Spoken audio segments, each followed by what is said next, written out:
Vanakkam. I'll start. One request, please. Ningale mobile on the silent vector, please. Okay, this press conference today, as you all remember, shall I wait for you for 1 minute? It's a camera person.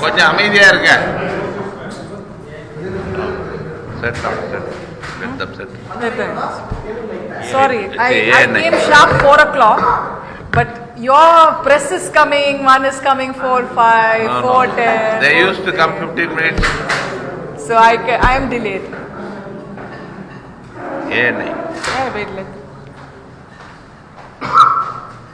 I'm very particular about time. So I arrived and I ran from my hotel. I stayed there 15 minutes that you don't have to wait. I don't like you all waiting.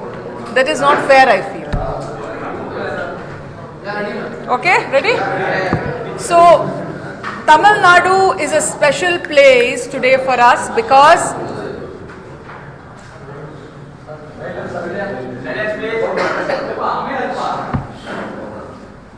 Tamil Nadu is a special place today because Rahul Gandhi started his Bharat Jodo Yatra from Kanyakumari on 7th of September. As you all remember, I was there at this point of time, and I want to tell you that regarding our leader Rahul Gandhi ji has walked now more than 3,200 kilometers. Today is the 131st day of the Bharat Jodo Yatra, something historical.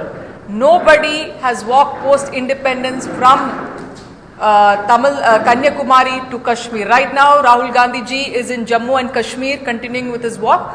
But what we want to do is that Bharat Jodo Yatra has gone from many states.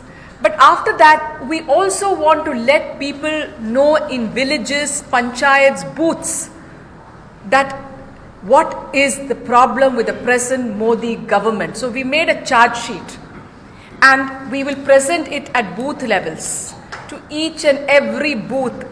More than 10 lakh polling booths are there, and that will be presented over there. What is the charge sheet against the Modi government? And this will start on 26 January and will end on 26 March. But before I reach there, I want to go to 2014 and the promises made by Narendra Modi. Now, why did we do the Bharat Jodo? What is the reason for this Bharat Jodo? And what is the reason for Haath Se Haath Jodo? So, the first slogan, some of the promises made by Narendra Modi are Sabke Saath Sabka Vikas. Now, that's Hindi, so I'm going to translate it. With everybody and I'm with everyone and development for everybody, each and everyone. Then there is Beti Bachao, Beti Padhao. Save the child or save the woman and give her education. Then of course we remember employment. 2 crore jobs for everybody. You all remember that, everybody. The other one was Mehengai Hatao. That is price rise, remove price rise. He used to complain before 2014 there was a lot of price rise. And of course, let's not forget the biggest one was getting black money from abroad and giving each one of us 15 lakhs in our account. We can't forget it. Now I'm going to look at one by one and see what has happened to each of Narendra Modi's promises.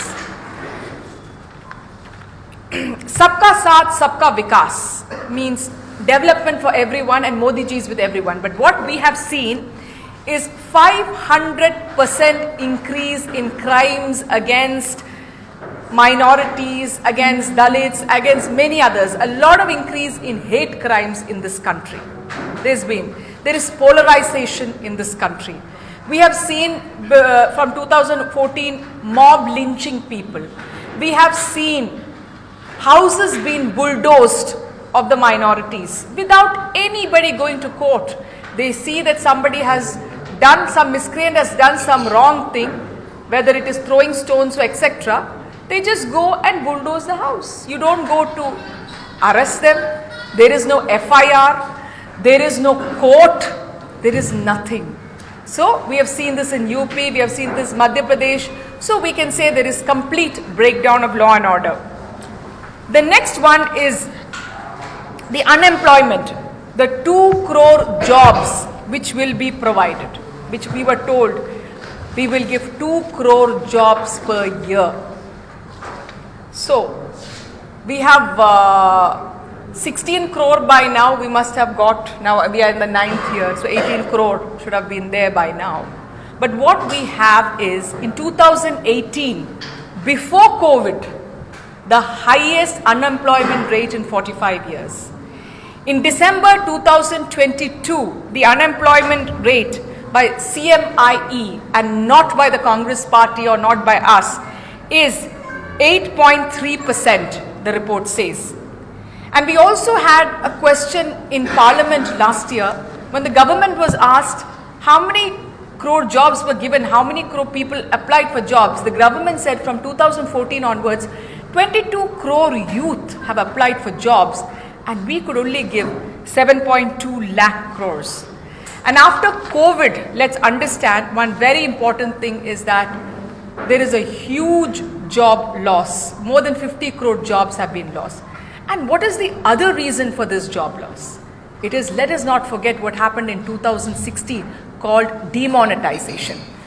Demonetization finished a lot of people because we know a lot of families, a lot of women, they keep a little money at home, they collect, farmers, laborers, all of them, many of them don't have bank accounts. There's the unorganized workers, they collect the money, keep it at home. On one fine day at 8 p.m, he said, I'm removing 1,500 rupee notes. And then he was laughing. I remember him Modi ji going abroad and laughing. Now girls, marriages cannot be done. And we remember people standing in line at that point of time. More than 150 people died. So this was the case. And I have to talk about Tamil Nadu, where a lot of MSMEs are there. Tirupur, how many of those factories have been closed down? Many of them.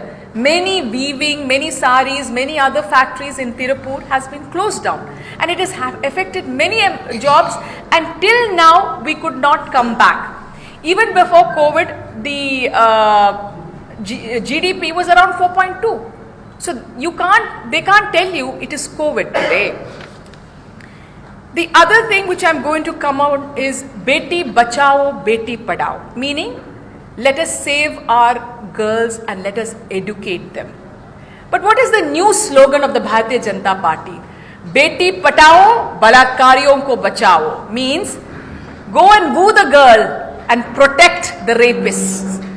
You know that in crimes against women, from 2016 onwards till 2022 has increased by 27%. In 2021, there were 86 rapes per day. And then, of course, let's not forget what is happening in India. I think yesterday, there was a furlough given to Gurmeet Ram Rahim, a convicted rapist. Convicted rapists have got 40 days parole in Haryana, a BJP ruled state. In December, he got again 40 days parole, and that time senior leaders of the BJP were touching his feet. Now he is cutting cake with swords against the Arms Act of India. Why is he out on parole? Then we know Bilkis Banu's gang rapists have been released by the Gujarat government, again a BJP government. They not only raped a 7-month pregnant Bilkis Banu, they raped her mother and sister in front of her. They killed 14 members of her family in front of her. They took her, the 3-year-old child of hers, took the head of that child and crushed it on a wall in front of this mother. Can you look at the heinous crime? And those people are out now for hardly serving. One person was out for more than 1,000 days before being released. And that too, since it was a CBI investigation, without the center saying yes to the release, the state government could not have released. Then of course, let's not forget Kuldeep Singh Sengar, another MLA of theirs, who raped a girl. Right now, of course, he's arrested and behind bars. But what happened? That girl and many of them in her family died. She also was almost about to die in an accident, which was organized by him. Finally, they supported him. The UP government supported him in the beginning, but finally they know they had to let go. Then there was, of course, the Katua 8-year-old girl repeatedly raped for 1 week. and most of their party members supported the rapists. Then we remember Hathras, where the conspiracy, what did Yogi Adityanath says? International conspiracy, this rape was. So I cannot know where to start and where to stop. And as you all know, the Wrestling Federation, Brij Bhushan Singh, has been accused by Vinesh Phogat, medalist, international medalist, Sakshi, medalist, of sexual harassment. But he still has not resigned, he's still there. Then Sanjay Singh, another minister of theirs, in Haryana, sports minister, again accused by the coach of sexual harassment, but still continuing as a textile minister. So this is the case of women's security in India after Narendra Modi has come in. He doesn't, we need to let the women of this country know the status. The next, I am going to the farmers issue over here. Farmer income will be doubled by 2 crores farmer income will be doubled by 2022 they would double the farmer income. On 2014 they had said this. So has the farmer income been doubled? No. That promise again is another lie. So I'm telling you one by one. So we knew 2 crore jobs, lie. Protection of women, lie. Now I've come to Sabka Saath, Sabka Vikas, lie. Now I've come to farmers. The income will be doubled by 2022, lie. In 2014, they promised MSP will be cost plus 50%. Again another lie, because they went to court, Supreme Court in 2015, Mukul Rohtagi, and said, we cannot do it. Jaitley in 2017 said in Parliament, we cannot waiver farm loans. This is the truth. And then we all know about the black farm laws. We all remember the black farm laws. What happened? So many people for 1 year, our poor farmers protested. 700 of our farmers died. 60,000 crores gone. Plus, let me give you another figure. Since Narendra Modi has come, 89,184 farmers have committed suicide. So that's a huge thing. And another data I'm going to give you is the NSO report says the average income of a farmer now is 27 rupees per day. And most of the farmers have an average debt of 74,000 crores. Sorry, 74,000 rupees. So now I'm going to go to the other important thing is Mehengai. Mehengai is price rise. What was promised to us regarding price rise in 2014? I remember Mr. Modi saying everything is expensive, petrol, diesel ka daam dekho, petrol ka daam. Means look at the petrol prices rising to 70 rupees. Look at the diesel price. So I want to remind Narendra Modi that the diesel price and petrol price, when the oil price, international oil price in 2014 was $105 a barrel, the petrol price was 71 rupees and diesel price was around 55. Today, it is $86 a barrel, and petrol price in some cities like Mumbai is 106, in certain others 100, and diesel is 90. Can you imagine that? Simply because this government collected a lot of money through excise duty. That's taxing. They collected 29 lakh crores. And today we ask them, where did you spend this 29 lakh crores? Where is the white paper? We always ask, but we never get an answer on that. Then in the price rise, very important is edible oil. During our time, it was around 70 rupees per litre. Now it is 20 rupees per litre. Can you imagine that? I'm sorry, now it's 200 rupees per litre. Gas price, 420 during our time, and now it is 1,100 rupees. So look at that. So edible oil, 70 rupees has gone to 200. Gas, which was 420, has gone to 1,100. So massive. I mean, 420, you can go up to 600 or something, but how can any household afford 1,100 rupees? And And they also say these days that we are getting discounted oil from Russia. More than 30% is got from Russia. Why is it not passed on to us? Why is it being here, it is got here refined by certain petrol companies and then exported? That is what is happening to Europe. Milk price has gone up. And last year, when the inflation was more than 7%, they put 5% GST on packaged food. 5% GST on packaged food. That means everything which is less than 25 kgs, there was 5% GST. You have 18% GST on sharpeners and pencils, school children's things. You know, you have 5% GST on hospital beds. You have 18% GST on LED lights. So these things, which is basic necessities of Indian people, have really gone up. And that is a problem. And that too, I'm going to reiterate, when the inflation was around 7% and more. So again, this is unbelievable by this government. Now,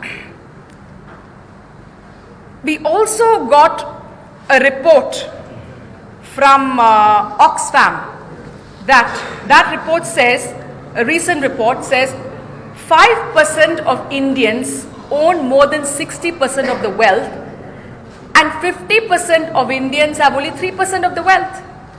And out of this 50%, poor people pay 64% GST, and the 10% who are rich, they only pay 3% GST. So where are we heading? And also a very other important figure for us is that the total debt of the country till 2014 was 55 lakh crore, but in the last 8 years it is 155 lakh crore. So that's a huge, huge debt the country is facing.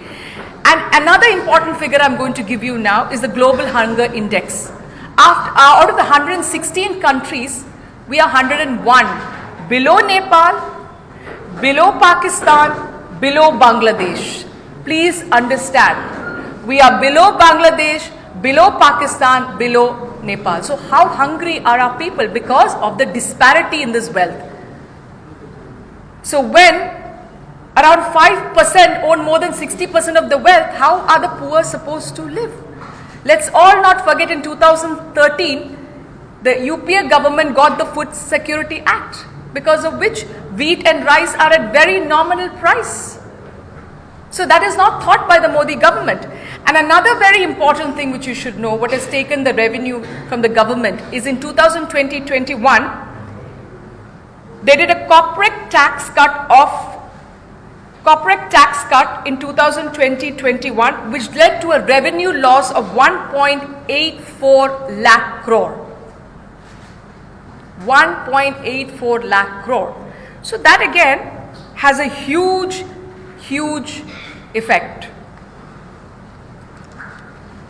Now, the other thing which is very important, again I go back to my main, this thing is the black money. You remember, it was very, very, aapke khate mein 15 lakh main dalunga. I still remember that in 2014. But what we have, another very important figure, is in 2021, 30,500 crore was deposited by Indians in the Swiss bank accounts. Can you imagine? 30,500 crore. That is a 14-year high. In the last 14 years, there has been no such deposits in the Swiss bank by the Indians. So isn't that black money?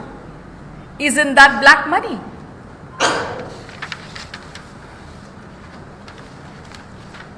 So what we can say is that the Modi government has facilitated a record spike in black money holding in Swiss banks.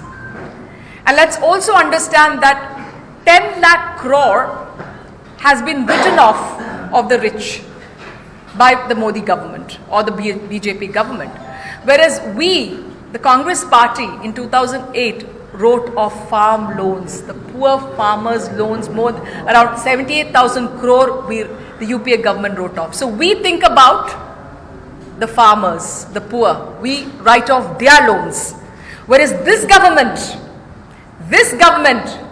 writes off corporate loans. And that's known as non-performing assets. So can you believe that? Who cares about the poor? Narendra Modi says, I don't care about the poor. I just don't care. And that is what it is. Then I'm going to come to very important one, what we have seen. It was not a promise, but what we have seen from 2014 onwards. Destruction of almost all our independent institutions. From the Election Commission, ED, CBI, IT, all of them are being destroyed day by day. And we have seen subversion of democracy in states like Madhya Pradesh, where the Congress party won. There was muscle power, money power, and they brought in their government. That is subversion of democracy. People voted for the Congress party, but the Bharatiya Janata Party comes to power. We have seen that in Maharashtra. We have seen that in Karnataka. We had seen that before in Goa and many more states. So that is called subversion of democracy. And we also see every other day ED or all of them questioning whom? Questioning only the opposition.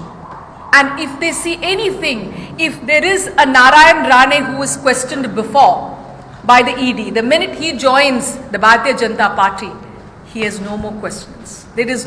He becomes clean because he has got into the Ganga and come out. He becomes pure. There is no need to question him. So we have seen that. We have also seen many journalists behind bars. Many protesters who protest for civil rights behind bars. But then what did we see today? Today what I hear is Ashish Mishra, Ajay Mishra Teni, the Minister of State for Home, his son is out on parole. Remember him? In Lakhimpur Kheri, he in his car went over farmers and killed them. So how can he not destroy evidence since he is the Minister of State of Home's son? Why is he out on bail after killing farmers? So you release rapists, you release murderers of farmers, innocent farmers, but all journalists, let's remember Stan Swamy today. Stan Swamy died in prison. He wanted a straw, the NIA did not give it to him. Stan Swamy, a priest, can you believe it? And later on, now we come to know from an international organization that evidence which was not there was put into his computer. This is what is happening in India. So when they want to catch somebody, they put evidence into their computers, go there and say, you see, we found this in your computer. Is there law and order in this country? Don't you think there is undeclared emergency? And we know that a recent BBC documentary, they've put an emergency law of the IT to stop it from being screened. So isn't there an undeclared emergency happening in India? I surely think there is. And of course, last but not the least, I want to also speak a little bit about China. We know that the Chinese have got into our land in 2020. More than 1,500 square kilometers, nearly 2,000, have been occupied by them. But what does Modi ji say? Nobody has entered into this land and no military post was taken. So the Chinese government said, this is exactly what we're saying. We did not enter India. We did not do anything. That is what they're saying, the international community. That has emboldened China. China has become very strong because Narendra Modi speaks for China. Narendra Modi speaks the language of China. Exactly what the Chinese want. And what else is Narendra Modi doing? Our trade deficit till last year was $75 billion with China. Now it is $100 billion. That means we are importing things worth $100 billion from China. After they kill our soldiers, they come out and say, we are the army, we want to protect the army. We want to say, we are this army, we are the saviors of the army. Army belongs to all Indians, not to the Bharatiya Janata Party alone. And if they really care about the army, why don't you stop doing business with China? Why don't you do your Atmanirbhar Bharat? Prime Minister Narendra Modi got Atmanirbhar Bharat. Stop doing business with China. Continue with the Atmanirbhar Bharat. No, because Modi has a special love for the Chinese. Let's not forget that.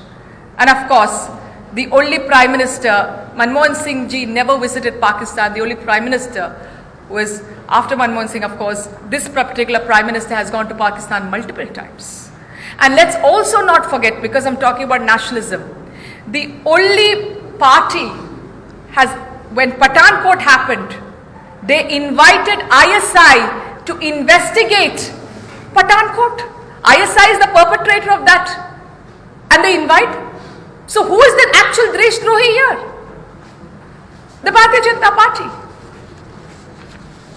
So for that, in order to, and today we also got another news that out of the 65 patrolling posts in East Ladakh, 26 patrolling posts we cannot access. They are not allowing. The Chinese are not allowing the Indians. We need Prime Minister Modi to give an answer to that.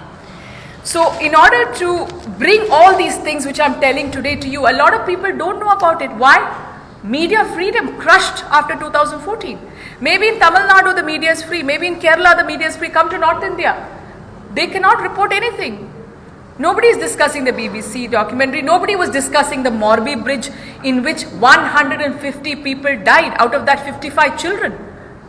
Let me ask you, such a big thing in any other country, the urban minister would have resigned. The home minister of that state would have resigned. Nothing. Nobody talks about it because the media does not discuss it. Media influences people. But media is also being captured. I'm saying not all media, but most.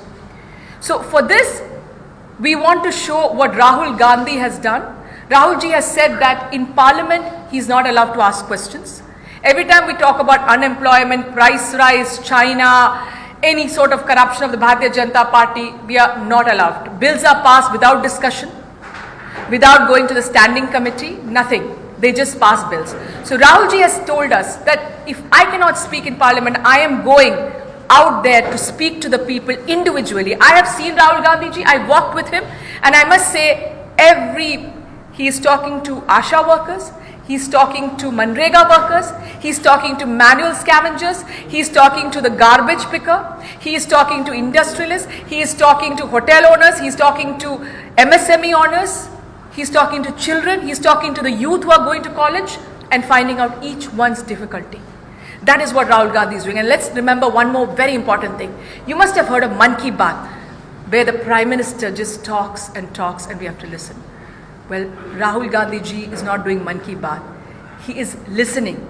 Janta ki baat sunna. He is listening to the people and taking their problems and telling them that this is what we will do when we come back to power. That is what he's doing. And all his things which he has been walking, meeting people day in and day out, we are going to carry it. The block committees will be in charge, and that is what is Haath se Haath Jodo.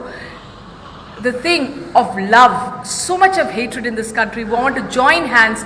Each block committees all over the country of the Congress party will take this message to the 6 lakh villages, 2.5 lakh panchayats, village panchayats and 10 lakh polling booths, this message of Haath se Haath Jodo. And we'll continue to do this. This will start on the 26th January and end on March 26th. And each and everybody will know this message, that what is the truth of the present government and what is the lies and what actually is the truth of the present government will be known, and we will spread it including, I think even Tamil Nadu, you have started it, no? Yes, yes. Yeah. So Tamil Nadu, I think Gopinath ji can just brief you on what is happening with Haath se Haath Jodo in Tamil Nadu. Thank you so much. Dr. Shema Mohammed கூறிய கருத்துக்கள் தமிழாக்கம் செய்யப்பட்டு உங்களுக்கு வழங்கப்படும். இந்த நாளைக்கு 26ஆம் தேதி தேசிய கொடியை ஏற்றி வைத்து தமிழ்நாடு காங்கிரஸ் கமிட்டி தலைவர் சிறப்புரை நிகழ்த்திருக்கிறார். அதைத் தொடர்ந்து அரசமைப்பு சட்டத்தை பாதுகாப்போம், கையோடு கைகோர்ப்போம் என்ற பரப்புரை அந்த இயக்கத்தை நாளை காலை 9:30 மணிக்கு இதே திருவிக்கா சாலையில் தலைவர் அழகிரி அவர்கள் அந்த துண்டு பிரசுரங்கள், அகில இந்திய காங்கிரஸ் அனுப்பிய துண்டு பிரசுரங்கள் பொதுமக்களுக்கு விநியோகிக்கிறோம். இந்த நிகழ்வு நாளைக்கு இருக்குது. அதேபோல் 30ஆம் தேதி அந்த இந்திய ஒற்றுமை பயணம் தலைவர் ராகுல் காந்தி ஸ்ரீநகரில் 10 மணிக்கு கொடியேற்றுகிறார். 23 கட்சிகள் பங்கேற்கிறாங்க. அந்த நிகழ்வு நடக்கிற அதே நேரத்தில் சத்தியமூர்த்தி பவனிலும் இங்கே நிகழ்வு மகாத்மா காந்தியினுடைய படத்தை வச்சு தேசிய கொடி ஏற்றுகிற நிகழ்ச்சி நடைபெற இருக்கிறது. ஆக இந்திய ஒற்றுமை பயணத்தின் தொடர்ச்சியாக தமிழ்நாடு முழுவதும் மாவட்ட, வட்டார, நகர, கிராம அளவில் கையோடு கைகோர்ப்போம் என்கிற மாபெரும் பரப்புரை இயக்கத்தை காங்கிரஸ் நடத்துகிறது. நேற்று திருவண்ணாமலையில் ஒரு 5 மாவட்டங்கள், நெய்வேலியில் ஒரு 5 மாவட்டங்கள், இப்படி தொடர்ந்து பல மாவட்டங்களில் இந்த நிகழ்வு நடைபெறுகிறது. இந்த ஷேமா முகமது கூறிய கருத்து தமிழில் உங்களுக்கு வழங்கப்படும். And one more thing is, the last day of the Bharat Jodo will be on the 30th. Flag hoisting in Srinagar. So Rahul ji's yatra will come to an end. Thank you.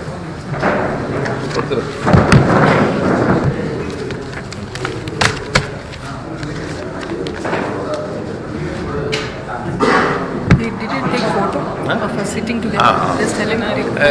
Our photographer is there. He's taken. One minute. Take, no?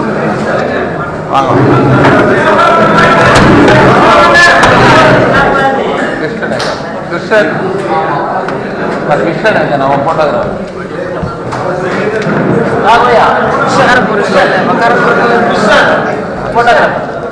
Krishna.